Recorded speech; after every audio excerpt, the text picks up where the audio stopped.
Hey, thanks for tuning in. We are Living Fit, your trainer's trainer. We not only have education courses for trainers to upgrade their game, but we have full on follow along programs, workouts, exercise breakdowns, nutrition plans, and fitness equipment for you to reach your fitness goals. Now, enjoy the show. What's going on, everybody? Master Coach and Education Director Aaron Guyette here with Sal on the Living.Fit Show. So Sal, if any of you don't know this, he is host of the world's #1 fitness podcast. He is also the co-founder of Mind Pump, which happens to be the #1 fitness podcast in the entire world. He is also the author of that great branding behind him. If you see this in video, the Resistance Training Revolution. So Sal, I just want to jump straight into this. What got you into fitness? And clearly now you've blown up on the fitness map, obviously being host of the #1 fitness podcast. But what got you into fitness? Oh boy, I started young. I was 14 years old. My dad had a weight set in the backyard, and I was a skinny kid, but felt a bit insecure about my, being skinny. So I started lifting weights and fell in love with it immediately. It worked real well for me. It was something that I could put effort and work into and get a result from. And I read as much as I possibly could and just immediately became obsessed and fell in love with it. And then 4 years later, when I was 18, I was able to become a personal trainer, became a trainer, and very shortly after started managing big box gyms. By the time I was 19, I was grand opening big box gyms for 24 Hour Fitness. Did that for a while, and then I owned my own wellness studio at the age of, I believe I was 23 when I opened my wellness studio. Did that for a while, and then started the Mind Pump podcast and Mind Pump Media, and so here we are. But I've been doing this for a very, very long time now. It's well over 2 decades, but I love it. I love everything fitness. I love how it helps people grow, not just physically, of course, but mentally, emotionally, and spiritually. It's a wonderful space, especially if you have a passion for it. And I've always gotten so much from it. So this has been just a wonderful journey. Yeah, that's awesome. So do you feel, because obviously there is still a lot of young faces in the fitness industry, do you feel like the old guy now? Sometimes I walk into certain gyms, a certain space, I'm like, man, am I the old guy here again? Well, I like it. I remember, if you've been in gyms for a long time, that the people that get the respect in the gym, especially the dungeons, right? Those dark gyms with the weights, and you got all the hardcore people in there. It's always the guy or girl that's been there for a long time. The wise lifter gets all the respect. So I never had a problem with aging in this particular space. Now, some people might have an issue because of the way fitness is sold quite often, which I think is the wrong approach, but nonetheless, it's the more common approach, which is to sell your sex appeal and your body, how cool you are. We don't like that method of selling. We think that's part of what's wrong with the fitness industry. And from a business standpoint, there's no staying power on that. Obviously, at some point, I'm going to get older, and then what? What am I selling now? So I try to focus on the information that I can provide, my ideas, how I communicate those ideas. And I just find that the older I get, the better I get at doing that. It takes practice. So the more I talk about these things, the better I get at talking about them. Yeah, it's so funny. Yeah, because I was a trainer for a long time, and I did the big box training thing, and then owned my own gym and all that in Orange County. And it's like the land of sex appeal and aesthetics and all this stuff. But my goal, like I could never try to dissuade them from aesthetics on the front end, but I could always educate them toward health and longevity and not aesthetics on the far end. So do you find that you give them what they want and then also give them what they need, or are you kind of presenting it, packaging it in a certain way now? Because I see obviously trying to move from aesthetic insecurity is what you said, right, to one based in self-love and self-care. And I love that. So is that like on the front end, or is it both and, or how does that work for you? Well, I'm always talking about that, but the truth is if you stick with fitness long enough, or a fit and healthy lifestyle, I should say, long enough, consistently, you get there eventually anyway, because at some point you start to age, or at some point you've hit your PRs and you're not going to get there, and you're not going to be able to surpass them anymore, right? There's always a limit.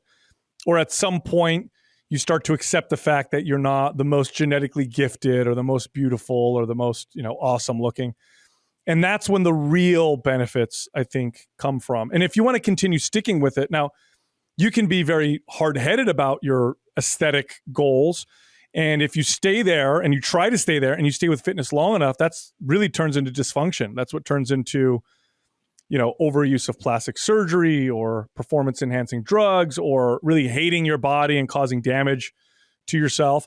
Or you reach the point where you start to accept certain things, and then it takes on a whole new meaning. So my goal with my clients was to communicate these things. I never forced it on them. I found that to be very ineffective. Mm-hmm. But when they would ask me questions, or when the opportunity would arise, which it usually would, I would very gently talk about these things, and I would always meet them where they were. But I always noticed, this is, by the way, this is like the back half of my career when I started to become really good. It took me probably 10 years to get to the point where I would consider myself a decent trainer. The back half of my career, clients would stay with me for 10 years, longer. It was after a few years, after 3 years of somebody being consistent, you would see this naturally start to happen. They were no longer chasing the aesthetic goal, but rather, and there's nothing, by the way, you could still appreciate and value those things, but it no longer became the focus. They started to value exercise for its meditative aspects, or how it made them present, or how it made them feel, or how it just improved the quality of their life. Let's say they were stressed out. It was a great way to relieve stress, or a great way to take care of themselves, or during the times when they felt great, a great way to improve their performance or whatever. They would start to enjoy the process. And I think when you enjoy the process, you're never going to stop. It's like the man that enjoys walking will always walk further than the man who falls in love with walking to the destination, right? Because you love walking, you never stop, right? So if you fall in love with fitness for the sake of it, just while you do it and just enjoy it for all that it provides you, aside from changing how you look, you've now made a lifelong, consistent relationship with exercise that is not stressful. It's one that's great. I think when it's aesthetic focused, sometimes it can become a stressful endeavor. Always checking the mirror. Do I look good? This can happen with diet as well, right? And rather than improving the quality of your life, it actually starts to take away from the quality of life. But if you stay with it long enough, you will reach this point. Some people longer than other, but you will reach that point. Yeah. So when somebody reaches a goal, right, they come to you, they're like, okay, boom, I got the goal. I've made it. How do you help them not get stuck there? Because I feel like that is like one of the biggest issues, right? You finally get, you do the diet plan for 30 days, or you do the workout for 6 months, or you hit the weight goal, or you hit the whatever, right? What's something that you have used to help people? Okay, we don't have to stay stuck here, or yo-yo diet now, or, all of the bad things that can happen because you become goal-oriented and not process-oriented. What are some ways that you've helped people when they hit that point? Yeah, that's a really good question, because I'd say probably that some of the biggest mistakes that people make when it comes to fitness and health is that they fall in love with the goal. So it's like all about hitting a goal. Nothing wrong with goals, but if that's what you're obsessed over, you'll run into some problems. And then the second issue is that they fall in love with the feeling of motivation, right? In fact, fitness marketing it really revolves around this, right? So if you look at fitness marketing, what they're selling you is get to the goal, and then we're going to inspire you. We're going to hype you up. We're going to motivate you. It's exciting. And I can understand the allure. First off, goals are easy to picture. Mm-hmm. So I can imagine, I'm going to lose 20 pounds, or, I'm going to add, 30 pounds to my bench press or whatever. So I get that. And by the way, there's definitely value in having goals. And I can also see the allure of the motivation and inspiration, piece, right? Because We all love that feeling. It's one of my favorite feelings, right? When I'm motivated and inspired, nobody has to talk me into eating right or exercising or reading a book or doing all those great things, right? I've never had to motivate a client. I've never had to talk to a client about not showing up when they were motivated. They just showed up. But the problem is that motivation and inspiration are feelings, and they come and go just like other feelings. They're not permanent. It's impossible to have permanent motivation. It just doesn't work. And when you're always falling in love with a goal, you run into this very big problem. And there's actually a cycle. I can't remember the term for it, but there's a term in psychology that refers to the phenomena where they've witnessed this and observed this in athletes, where they'll train their asses off for, let's say, we got the Olympics going on right now, right? So you train your whole life to compete in the Olympics. You get there, you get your gold medal. Now what? Like, you're done, and then you get this huge drop off, and it's often depressing to people. That's an extreme case, but the average person who trains to lose 15 pounds and is super motivated, inspired to do that, and then they get there, and then now what? What's going to keep me going?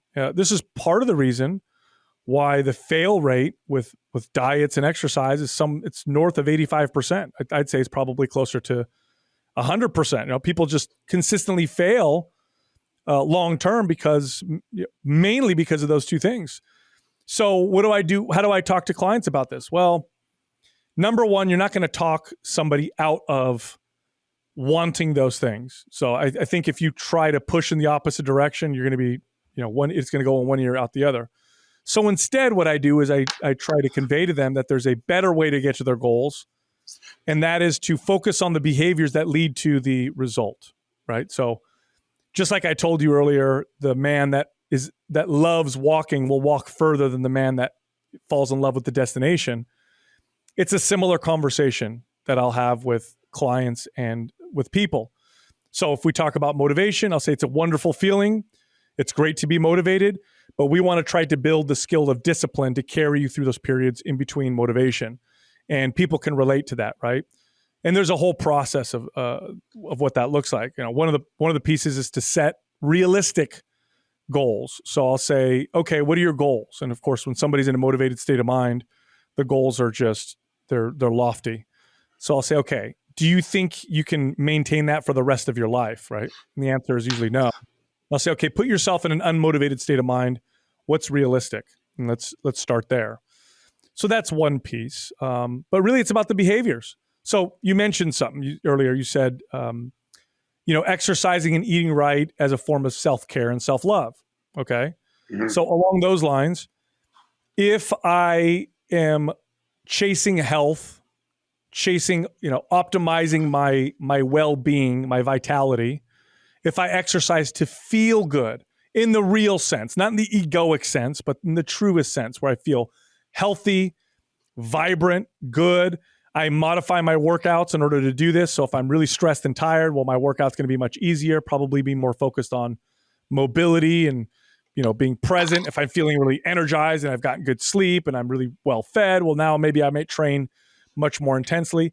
Nonetheless, if I train and eat in a way to improve my health, not only am I going to get healthier, but I'm going to get a great deal of aesthetics, because healthy looks good.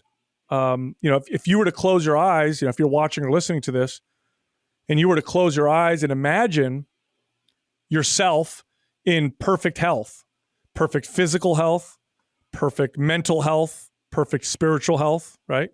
What would that look like physically, right? You would look great. You'd have great skin. You'd have a healthy body fat percentage. You'd have good muscle shape and strength and mobility. So if you go after health, you're going to get all those aesthetics and you'll keep them. It'll stay longer. You'll do it in a much faster, more effective way. Now, if I chase aesthetics, oftentimes what happens is I lose my health and then I lose my aesthetics. So chase the good stuff, the health, focus on behaviors that lead to that, and then allow the side effect to be the aesthetic aspect. That's a much more sustainable and much more effective approach. Yeah, that's awesome. And well, the beauty of that is you can still have goals, right? Like you said, I can still hold a goal, but the focus isn't primarily and preeminently only on on the goal. It's on the process and the behaviors as much as it is on, if not more than the goal itself. And I love that. So I'm curious, what tools do you use, specific tools or methods to measure your stress or the stress of your clients or members or people that you coach and teach to know, I need to go a little bit lighter, a little bit easier this session? Right. Is there a particular tool or a particular method that you use? Yeah, I mean, you can use heart rate variability, but I find that to be extremely technical. And if you teach a client that, they're very likely to not use it. I learned another method from Joe DeFranco, one of the best trainers in the industry. He uses a grip strength measuring device called a dynamometer, I think it's called. And what you'll do is for a couple weeks, you'll squeeze it with both hands as hard as you can before your workout to kind of give yourself a baseline, and then use that baseline as your gauge. So if you squeeze it in the morning and it's well below that, well, today my CNS seems a little bit tired, maybe a little fried, so I'm going to go a little easier. If I'm above that, now I can train a little bit harder. So that's more of an objective, I guess, data-driven way of doing things. But and I like that for athletes. I like that for advanced trainees. But for most people, I really like just checking in because, my CNS could be fresh. I could feel strong, but then mentally I could still feel down. I could still feel like I need, maybe I need to go for a walk outside than be in the gym, doing squats and rows or whatever. So I like to ask people, how do you feel? Do you feel tired? Do you feel energized? Do you feel healthy? Do you feel inflamed? Do you feel stiff anywhere? Headache? Do you feel dehydrated? Like these are a lot of questions I like to ask people. Now, as a trainer, when I would train people, I got to the point where I could see it, right? My client would walk in, and within the first, 2 minutes of our interaction, I could tell, okay, we're going to go harder, we're going to go easier. I could definitely tell with probably, 99% accuracy after the first exercise that we did, the direction that we would go. But just for yourself, if you don't have a coach or a trainer, check in with yourself. But you got to be honest, right? So sometimes people, especially if they're in that motivated state of mind or they're really in the cycle of self-hate, oh, I'm so fat, I hate the way that I look, and they'll be dishonest with themselves. They'll go to the gym and say, okay, no, I feel energized. Like I need to, you got to be very honest with yourself. Like, okay, I'm a little fried. I had a tough day. If I were to take care of myself like somebody that I cared about, right? So if I were my child, how would I train my child right now, right? Yeah. Then you can be a little bit more honest. And the irony of that is you'll actually get to whatever goal you're looking for faster in a much more sustainable way. So the irony of all of this is what I'm talking about isn't just the healthier way to do it. It's actually the better way to do it as well. Yeah. Yeah. Perspective is huge, right? It's like we'll either beat ourselves up or sell ourselves short or whatever. But then if we were to look at ourselves like we are our children or somebody that we cared about, it's how that perspective just totally shifts. Totally. It's such a rad way of approaching, for sure, building that perspective in. So I know that you're well-read, well-studied. You seem to me to be just this have this insatiable appetite for lifelong learning. And it could be any subject, doesn't have to be fitness, obviously. I'm just curious personally, as maybe our audience is now as well, hopefully, what are some of the best books that you've poured over, or some of the best things that you've learned just recently, and kind of the ambiguous term recently, I don't know, month, 6 months, a year, whatever. Yeah. I love, so I'll go on sciencedaily.com that posts like recent studies. I like reading fitness and health studies because I can decipher them pretty well because I know that field pretty well, right? So I can go in there, see the result of a study. For example, let's say a study says, 8 to 12 reps builds the most muscle, right? And then I'll look at the study and say, oh, it's an 8-week study. And if they stuck to that long enough, it would stop working. So, I know to decipher like, okay, the reality is you want to switch up your rep ranges. That's always going to get you the best results, for example. So I like going there to read studies like that. Here's a little hack that I came up with years ago that a client of mine actually taught me that has really been a game changer for me. What I'll do is I'll go on Facebook and I'll find groups that surround topics or subjects that I'm interested in. So neuroscience, right? That's a fascinating topic. I think it's pretty cool. I'm not a neuroscientist. I have no formal training. I've read articles, but I don't know much. So what I do is I find neuroscience groups, find one that I like, see if they'll invite me in. They usually do. They typically are not very discriminatory. They'll let whoever in if you seem like you're interested. Then I'll go in there. And now I'm in a group that naturally filters out the best studies and articles because the group is made up of neuroscience students, doctors, or people who are passionate about the subject. So now that I'm in this group, they're posting the best articles, not the crappy articles. Like I can do this for fitness, right? I can read articles and be like, oh, compound in chocolate burns body fat. Like I know right away, like that's garbage, right? I don't necessarily know that when it comes to neuroscience, but these people do, right? So they'll post the best articles. Here's the best part. Then I'll go in the comments and I'll read these people who are passionate about the subject, debate and discuss what happened in the article. So it's like they're narrating, these great subjects for me, and it's such a shortcut. And I do this. I belong to I don't know how many groups, and I'll do this. And so my Facebook feed is full of, I'll scroll through and I'll be like neuroscience, economics, human behavior, psychology, like all these subjects that I'm totally into. So that's one I think super valuable hack that I think is something that anybody can do. Now, as far as books are concerned, I love reading Milton Friedman. He's an economist. I think Free to Choose, this, by the way, is a series you can watch on YouTube. Awesome. Yeah. Old series, but so valuable. And I like it because it really explains human behavior more than anything. So I think that's pretty fascinating. One of my favorite things to read. I like reading. Lately, I've liked to read about traditional religions. Now, mainly because there's so much wisdom in the classic religions, from the sense that, and this is whether you believe in the esoteric aspect or whether you believe in the metaphysical aspects of religions. One thing that I think is hard to dispute is that, we understand evolution of biology, right? So we understand that, bacteria evolve.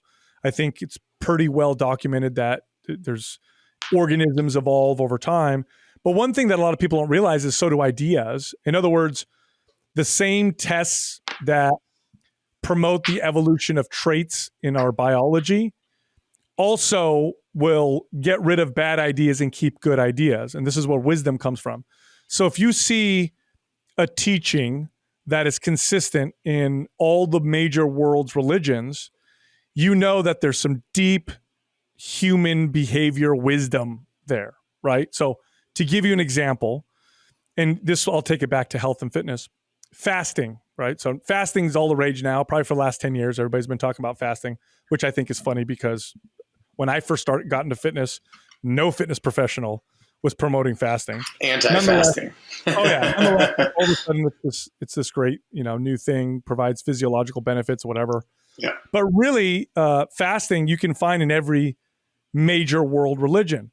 I mean, every single one. It's in Christianity, Islam, Judaism. It's in in Hinduism. It's in every major world religion. There's fasting is involved. It's in there somehow. And you ask yourself why. It's the practice of detachment. It's the practice of detachment from whatever you want to call it, wants, desires, whatever. There's a lot of value in that. Fasting is the willful and voluntary abstinence from food. Okay. So it's not starving. That's different. That means I have no food. So it's not really fasting if you don't have food. It's fasting when you have food, but you say no to it. What's the value in that? Oh my gosh. We now live in a modern society where we literally have access to almost everything that we want. In comparison to the rest of human civilization, right now is insane. Like I could have any flavor of food that I want. I have access to pharmaceutical drugs, black market drugs. I have access to, if I want to meet someone from the opposite sex, boy, is it easy now compared to it was, 10,000 years ago when I had 30 people in my tribe. Now I have, I could go on Tinder and I can see so many different people, pornography. I could, I can have air conditioning in my house. Like, I have access to everything. And what you'll find is oftentimes you still feel unfulfilled. And people have found this, by the way. They'll go camping, like no electronics, run away from everything. They'll come back and be like, oh my gosh, I feel so incredible. Well, you fasted from a lot of these wants and desires. So there's tremendous value in the world religions. You don't need to believe in the metaphysical aspect of it either. Just look at the commonalities among them, and what you'll find is some tremendous wisdom. So right now, that's kind of one of the things I'm into. Yeah, I love that. That's amazing. I would be curious, and this is just personally for my own study, what could you point me in the direction to where to find the whole evolution of ideas? Is it like a metaphysical research thing, or is there somewhere, or is it just sort of a concept or construct? No, it's a pretty well understood concept. I'll give you an example. In some of these ideas run counter to our primal human, primal human desires. So, like, for example, monogamy. Monogamy is hotly contested, right? So our human nature, our human animalistic nature, is not monogamy. It's obviously, right. You can see it's very clear. Now, why is monogamy promoted in one way or another in most major world religions? And it's lasted, right, for thousands of years. They didn't take it out. It's kept it in there because it leads to more successful societies. It leads to better results with children, typically, and raising your family and all that stuff. So, and without, I don't want to go on a rant or preach or whatnot. I just use one example. There's some actual wisdom in there. So bad ideas tend to disappear. Good ideas tend to stand the test of time. Mm-hmm. And I can't think of a better test of time than looking at cultures and regions of the world that didn't even really communicate with each other. Like, why do they all say the same? Like, why is detachment from worldly things? The Christian Bible might call it something different than Confucianism or than Islam, but all of them talk about this kind of detaching from worldly things in one way or another. Fasting being an example of that. Why is that so valuable? I think there's a key there to finding fulfillment in life. Yeah, that's interesting. I'm friends with somebody named Rick Alexander, and he talks about this, and he's actually doing his PhD in mythology specifically to try to extrapolate these through line concepts or whatever. So I would just be interested on my own accord. I don't know if anybody that's listening right now, hopefully we haven't lost a bunch of people, but I was able to nerd out just a little bit there. Speaking of nerding out, so if you like Milton Friedman, have you heard of and have you read any of Thomas Sowell's work? It's so funny. I almost wore my Thomas Sowell shirt today. I definitely have. Oh, there you go. Yeah. Huge fan of Thomas Sowell. You got to go. If you haven't seen, I'm sure you have, but if you're watching, go on YouTube, watch this guy, especially in the 70s and 80s, debate people. He's so good. It's so incredible. I still follow the guy and read his stuff. So yeah, I'm definitely very familiar with Thomas Sowell. Yeah, incredible. Like he basically was like, hey, I mean, he learned under Milton Friedman, right, for a time. And he basically was like, here, Milton Friedman, hold my beer, right? I feel like that's what Thomas Sowell has done, right? With how many, literary pieces he's come out with. And a lot of that, I think, is because he stepped away from academia because he was just so annoyed with how politicized it was and how, they were trying to like get him to do certain things that didn't actually work. And he's like, well, this doesn't work. Why would I do that? Super intriguing guy. I love that. He's standing up for what is right. So speaking of standing up for what is right, talking about these books, I want to talk a little bit about the resistance training revolution. I mean, it's branded right there behind you. Why wouldn't we talk about the obvious? And this is something. It's kind of, I don't know, is it paralleled with Mind Pump? Is it part of Mind Pump? I know this is straight from you. You authored it, correct? The book? Yeah, I wrote the book, but it's under the Mind Pump Media umbrella. Gotcha, okay. Yeah, but I wrote it. So the reason why I wrote this book is because the fitness paradigm, the formula that we've been sold for so long is so wrong.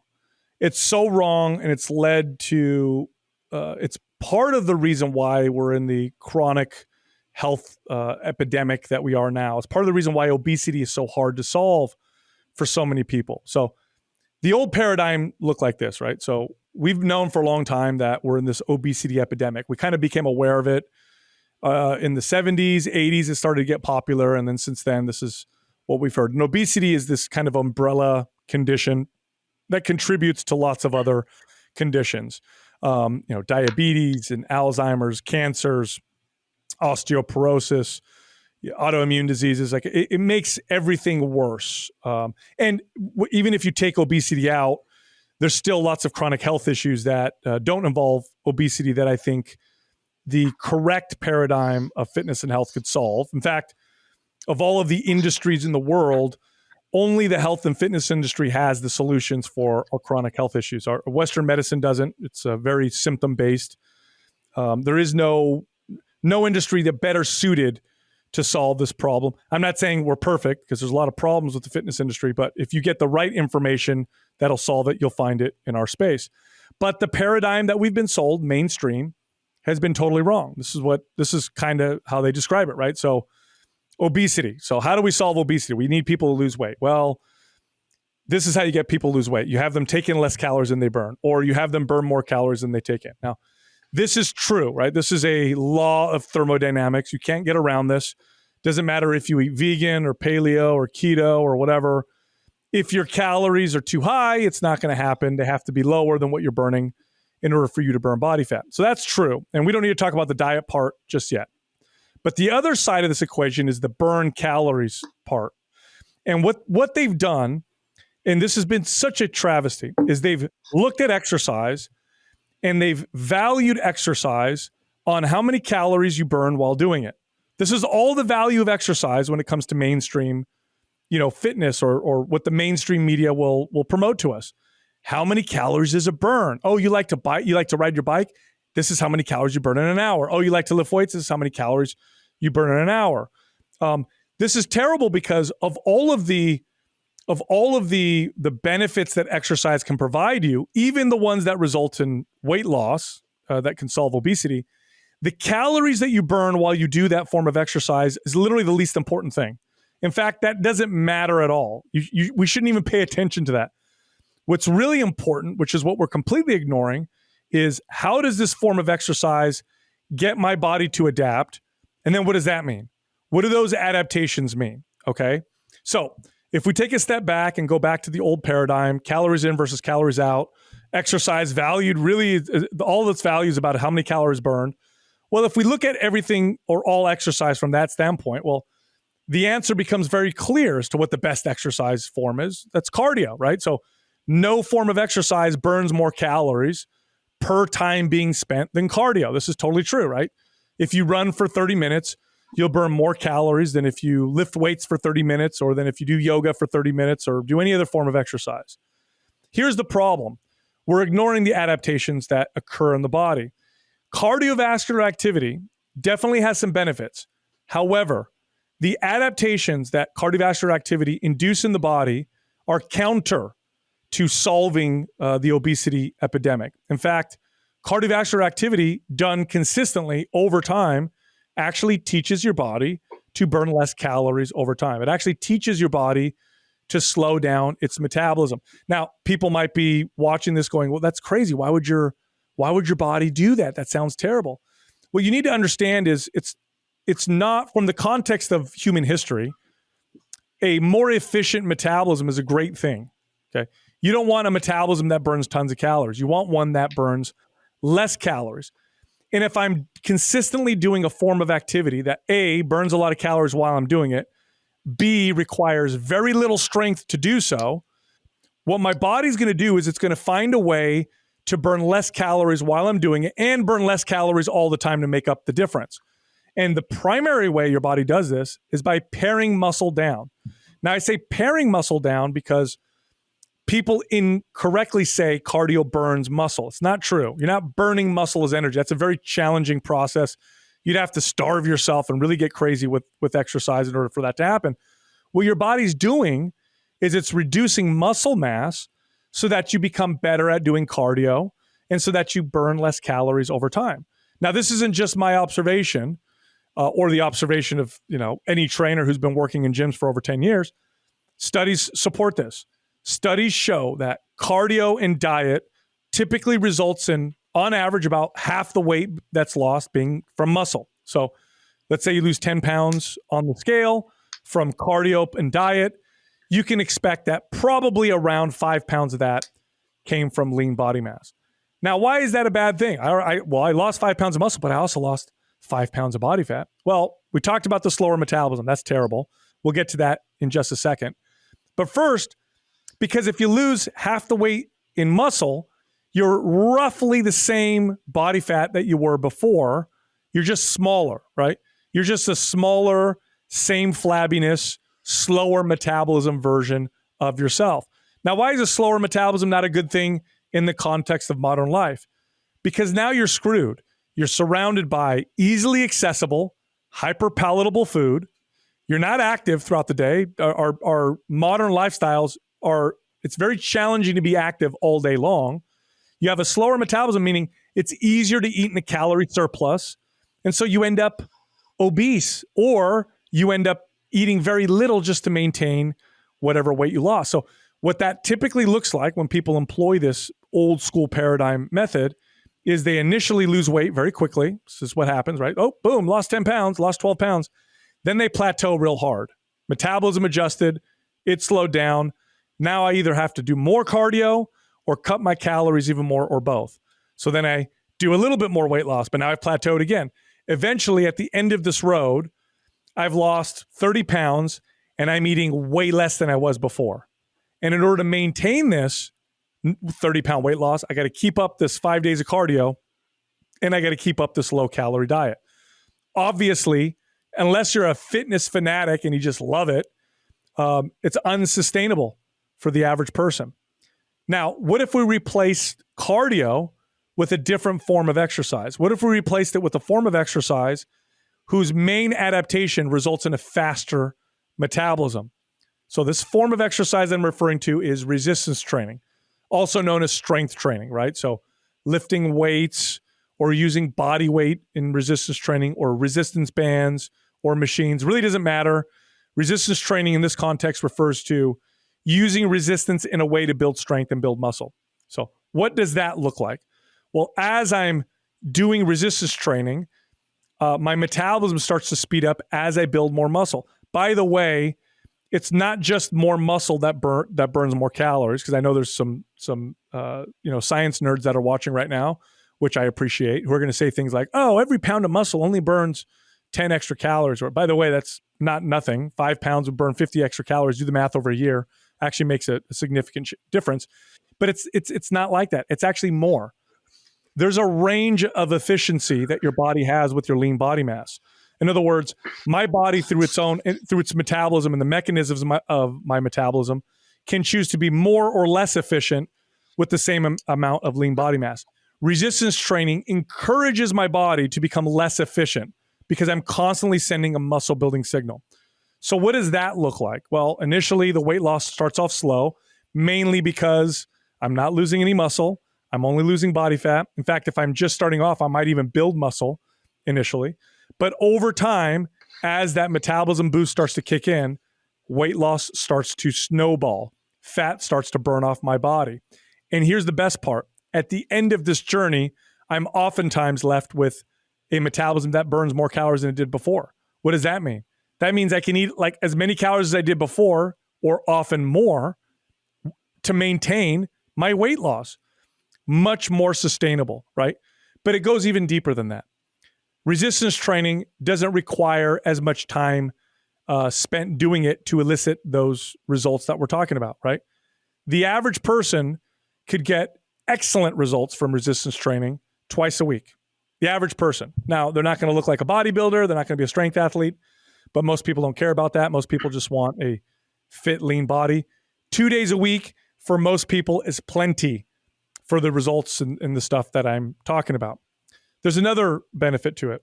Resistance training results in more permanent results on your body. Now, there's no such thing as permanent results, but what I'm referring to is how long the results last.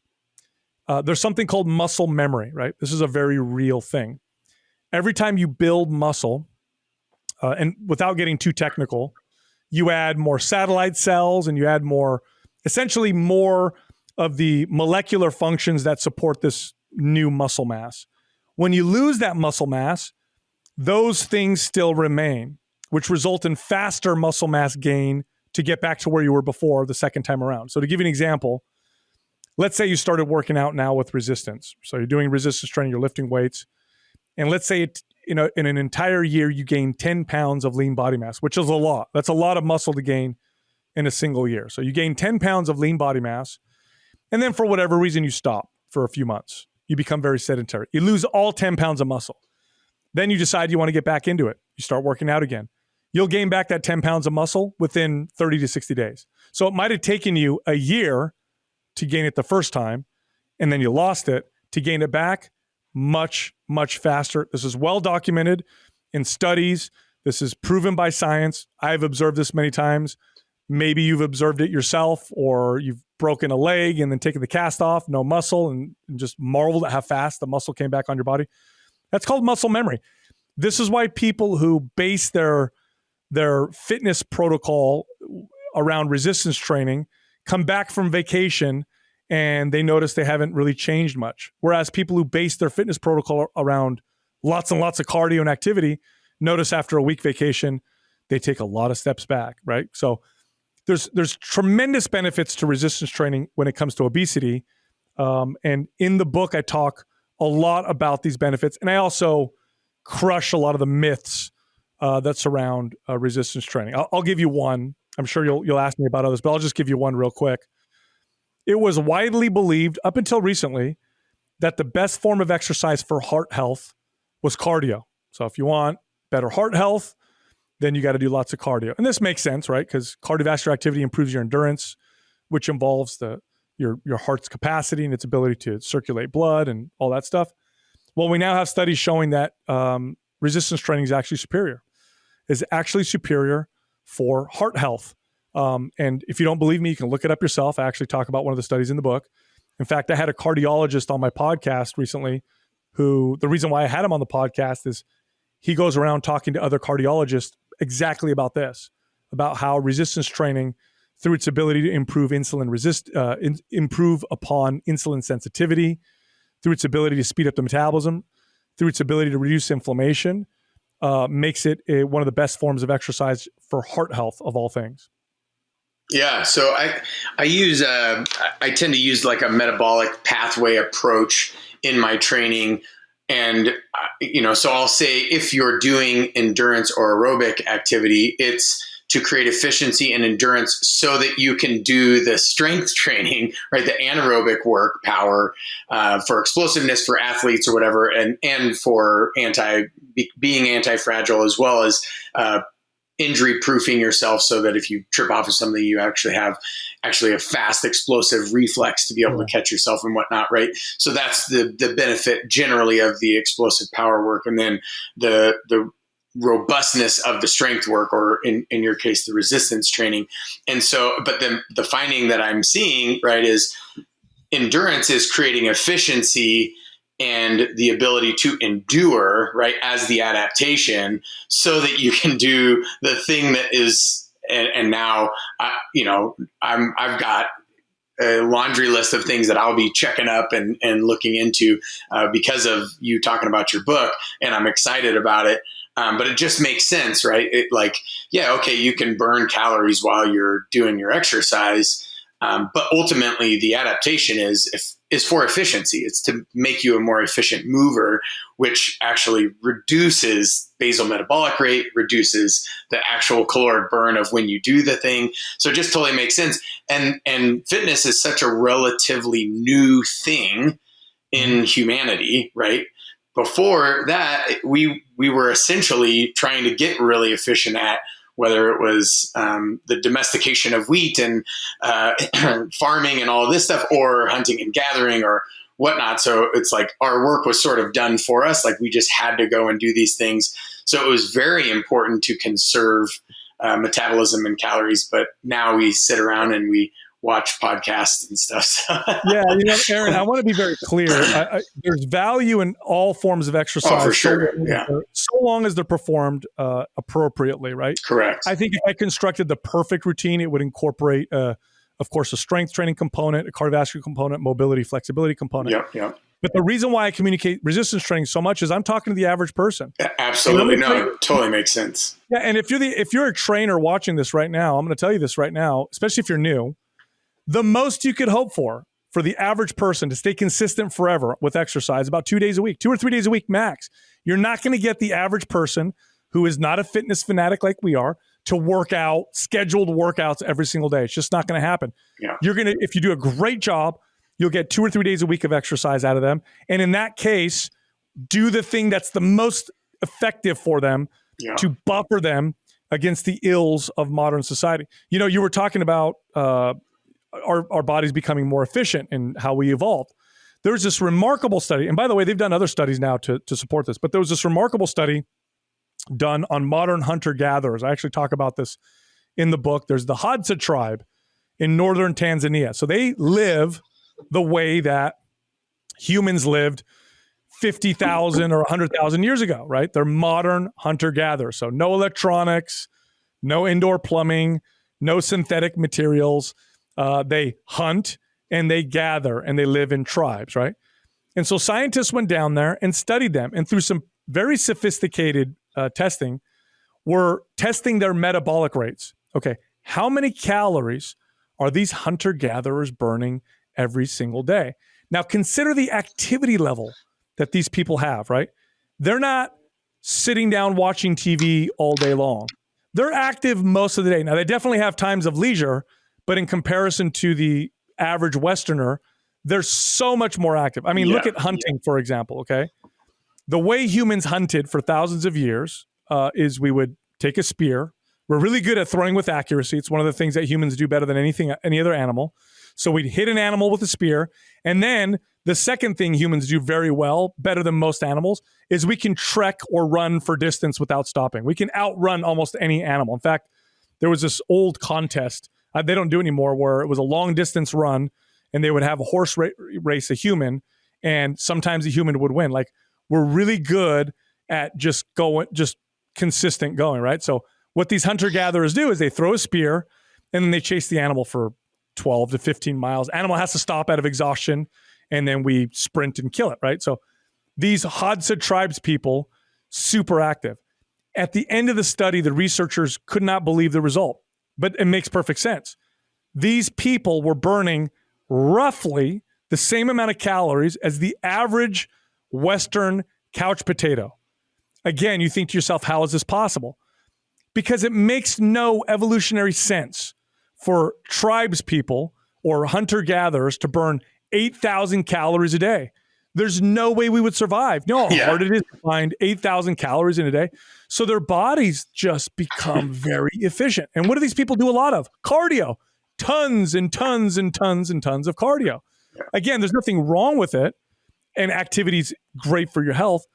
But if you pick a form of exercise and you're not going to work out much, and you're like, look, here's the deal. I like food. It's around me. I don't want to be obese. I'm only going to dedicate, maybe 2 hours a week to exercise. What form of exercise is going to give me the best results? Hands down, there's no competition. The studies support it 100%. And by the way, we now have a decade worth of studies that really support this, because if you go back further than that, we had no studies. No. Yeah. One of the problems was there were no studies on resistance training and health. All the studies were on performance. Yeah. Before that, it was all cardiovascular activity. So we really had no idea, besides the trainers and coaches that had seen it firsthand. Ain't nobody have time for longitudinal studies when I'm getting my 4-year degree. And I mean, it's hard to do animal studies with resistance training, right? It's like, I can put a hamster on a wheel, but like, what do I do for strength training? So they had no idea. Well, now the studies are coming out and they're showing that, wow, this is an incredibly effective form of exercise for obesity, hormone health. That is, for me, this is one of the biggest selling points of strength training or resistance training. It's the only form of exercise that through direct mechanisms encourages a youthful hormone profile. Okay. Now, indirectly, other forms of exercise can do this by improving your health. But directly, go back to cardio. Cardiovascular activity is consistently shown to lower testosterone levels in men. Resistance training is the opposite. Resistance training consistently raises testosterone. Resistance training also consistently increases androgen receptor density. These are the receptors that testosterone attaches to. Yeah, you might ask yourself why. How is that possible? Well, if the primary adaptation of resistance training is to build muscle, and your body is like, okay, I'm getting the signal to build muscle, it's going to configure its hormones in an anabolic build muscle way. Yep. If your adaptation is telling you to pare muscle down, your body's going to do the same thing, but in the opposite. It's hard to lose muscle when your testosterone is really high. This is why studies on lots of cardio show a lowering of testosterone. You also see the most effective insulin sensitizing effects we've seen from any form of exercise. In fact, building muscle, regardless of obesity, improves insulin sensitivity. In other words, you could take someone who's obese, have them lose no weight, gain 3 pounds of muscle. You see great improvements in their insulin sensitivity. You also see consistent growth hormone raising. You see cortisol lowering on a regular basis. In women, you see estrogen and progesterone start to balance. So resistance training, pro-active tissue, pro-muscle. Other forms of exercise, not so much. So, and what do hormones do for you? They make you feel incredible. So imagine if you could make your hormones more youthful by sending a direct signal to your body with a form of exercise, right? That's what you get with resistance training. I love it. So look better, feel better, and move better. If you haven't already done so and you're listening to this, get on Ding, Amazon, and wherever the resistance training revolution is found, click and purchase it. Check it out. Sal, this has been incredible. And honestly, this has been such a wealth of information. I want to talk about so much more. I want to ask you more questions. We've got to have you back on the show to do just that. But before we leave, we ask every single one of our guests this, and that is, what is Living Fit to you? And obviously not Living Fit, the brand or our company, but Living Fit, this concept, this idea. And I really do want to know from you, what is Living Fit, obviously besides the resistance training revolution? Yeah. Living Fit for me is learning to love the things that are in my life rather than always trying to change my life to match what I think I love. So, and that's good because life is challenging. So for me, Living Fit is loving my work, loving my family, my time with my kids, and of course, loving the process of exercising for the sake of the process. Wow. Thank you so much. It was such an honor to have you on the show today. I really appreciate you swinging by and giving us your words of wisdom. All right, man. Thanks for having me on, Aaron. Hey, for more interviews like that, don't forget to subscribe to our YouTube channel. Also, if you're looking for not only those interviews, but follow along programs, exercise breakdowns, workouts, nutrition plans, and fitness equipment for your fitness results, make sure you hop on to Living.Fit, become a member today, and I'll see you on the next one.